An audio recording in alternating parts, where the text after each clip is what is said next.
Dzulqarnain. Apakah Dzulqarnain seorang nabi? Apakah dia seorang wali? Maka pendapat yang masyhur dari kalangan ulama tafsir, dia adalah raja yang sangat saleh, yang menghabiskan seluruh kekayaannya, seluruh tenaganya, seluruh waktunya untuk berdakwah kepada Allah Azza wa Jalla. Allah Subhanahu wa taala berfirman, mereka bertanya-tanya kepadamu ya Muhammad tentang Dzulqarnain. Siapa Dzulqarnain ini? Katakan ya Muhammad, aku akan bacakan kepadamu tentang kisahnya. Sesungguhnya kami telah memberikan kepada Dzulqarnain ini kedudukan yang sangat kuat di permukaan bumi. Bahkan kata Allah Subhanahu wa taala, dan kami telah memberikan jalan kepada Dzulqarnain ini untuk mencapai segala sesuatu akan keinginannya. Dzulqarnain umpamanya ingin membangun sebuah bangunan yang sangat besar, sudah ada para arsitek ulung di zamannya, tinggal diperintahkan saja. Kalau ingin membuat sumur pengairan, sudah ada ahli airnya, tinggal disuruh saja. Semua yang dikehendaki Dzulqarnain Allah berikan jalan kepadanya. Subhanallah. Apapun yang dikehendaki ada. Ada pakar-pakar kedokteran, ada pakar-pakar bangunan, ada pakar-pakar jalan, macam-macam pakar dia memilikinya, tinggal diperintah saja. Dzulqarnain ikhwan itu orang yang subhanallah, setiap melintasi satu daerah, satu tempat, maka dia akan perbaiki daerah tersebut. Maka dia pun menempuh satu jalan. Perjalanan pertama kemana? Ke arah barat. Dzulqarnain berjalan sampai ke ujung barat, sampai ke tempat terbenamnya matahari. Sehingga ketika sudah sampai ujungnya, Dzulqarnain tidak bisa berjalan karena terhalang dengan lautan yang luas. Makanya Allah Subhanahu wa taala kemudian mengatakan, hingga ketika dia telah sampai di tempat matahari terbenam, dia melihat matahari terbenam di dalam lautan yang berlumpur hitam. Karena kalau antum ikhwan duduk di lautan, kemudian matahari terbenam, seolah-olah matahari itu masuk ke lautan. Awalnya putih, kemudian menguning, sampai memerah, sampai masuk ke lautan, seolah-olah seperti itu matahari.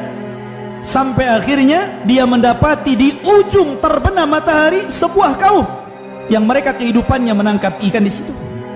Ini ujian kepada Dzulqarnain dari Allah Subhanahu wa taala. Allah Subhanahu wa taala melanjutkan kata-katanya, terserah engkau ya Dzulqarnain, engkau akan serang mereka sehingga kau jajah mereka, kau ambil hartanya, terserah. Atau kau membuat pilihan lain, kau maafkan mereka, kau berbuat baik kepada mereka, terserah. Ini ujian ikhwan. Adapun orang yang berbuat zalim, melakukan kesyirikan, kezaliman, keharaman, saya akan siksa mereka, saya akan azab mereka sampai mereka bertobat. Kemudian setelah itu, setelah kami azab di dunia, kami serahkan kepada Rabbnya, maka mereka akan mendapatkan azab yang lebih pedih daripada azab yang aku berikan di dunia. Adapun kata Dzulqarnain, barang siapa yang beriman kepada Allah, mentauhidkan Allah dan beramal saleh, maka orang tersebut akan mendapatkan balasan yang baik dari Dzulqarnain. Dan kami katakan kepadanya dari perkara kami sesuatu yang memudahkan bagi mereka.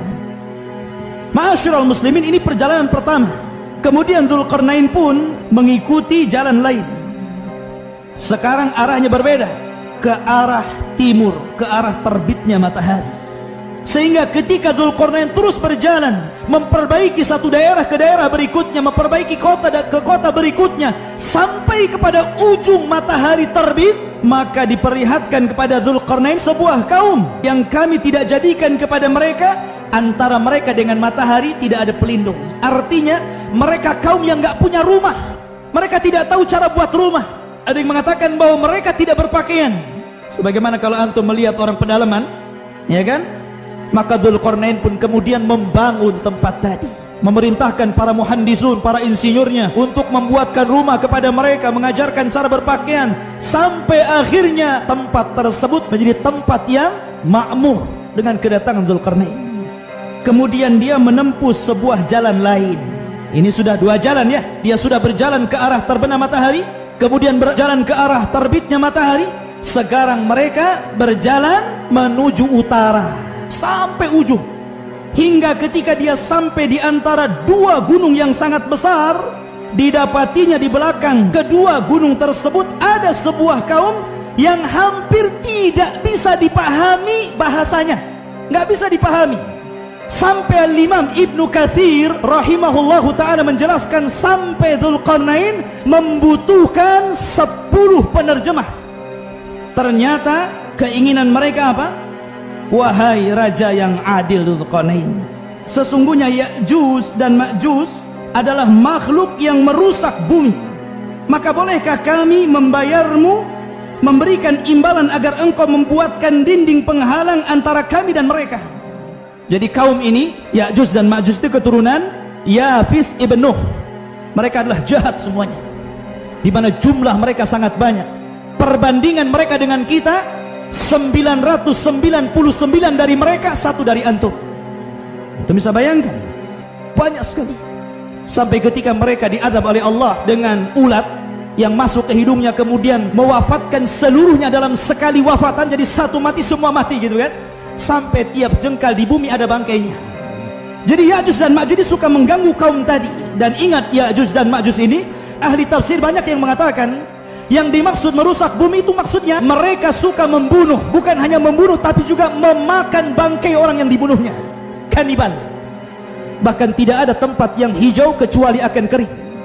Tidak ada air kecuali akan kering. Bahkan ketika mereka keluar, kemudian lewat di sebuah danau, tiba-tiba mereka minum, Ya'juj yang di belakang tidak kebagian airnya karena sudah sak. Ngeri, fitnah ini lebih hebat daripada fitnah Dajjal. Karena munculnya setelah Dajjal. Dajjal meninggal, baru Ya'juj dan Ma'juj keluar. Lah Ya'juj dan Ma'juj ini suka merusak bumi. Apakah engkau Dzulqarnain mau membantu kami? Terserah engkau minta bayaran berapa, kami akan beri. Tapi Dzulqarnain raja yang adil, ikhwan. Dia hanya mengatakan semua balasan Allah yang balas. Kemudian mereka mengatakan, tolong jadikan untuk kami dan mereka penghalang, jangan sampai mereka masuk ke negeri kami. Kata Dzulqarnain, apa yang telah dianugerahkan Tuhan kepadaku itu lebih baik daripada imbalan yang kamu akan berikan kepadaku. Dzulqarnain tidak minta imbalan sama sekali, karena dia bersyukur akan nikmat Allah subhanahu wa ta'ala. Akan tapi kata Dzulqarnain, cukup kalian membantu aku dengan kekuatan kalian, agar aku dapat membuatkan dinding penghalang antara kamu dan mereka. Aku ingin tenaga saja. Berikan kepadaku potongan-potongan besi. Apa maksudnya, ikhwan? Ikhwan, besi tentu lebih kuat daripada campuran semen, batu, ataupun cor-coran bahasa kita. Tentu besi itu lebih kuat. Makanya ini hibrah pengetahuan Dzulqarnain. Dia akan membuat benteng yang sangat kokoh. Dia tidak pakai pasir, tidak pakai batu, dia ingin besi. Berilah kepadaku potongan-potongan besi. Hingga ketika potongan besi itu telah terpasang sama rata dengan puncak gunung, dia Dzulqarnain berkata, tumpahkanlah api. Ketika besi itu sudah menjadi merah seperti api, dia pun berkata, berilah kepadaku tembaga-tembaga yang mendidih, agar kutuangkan ke atas besi tersebut, sehingga akan melekat satu dengan yang lainnya.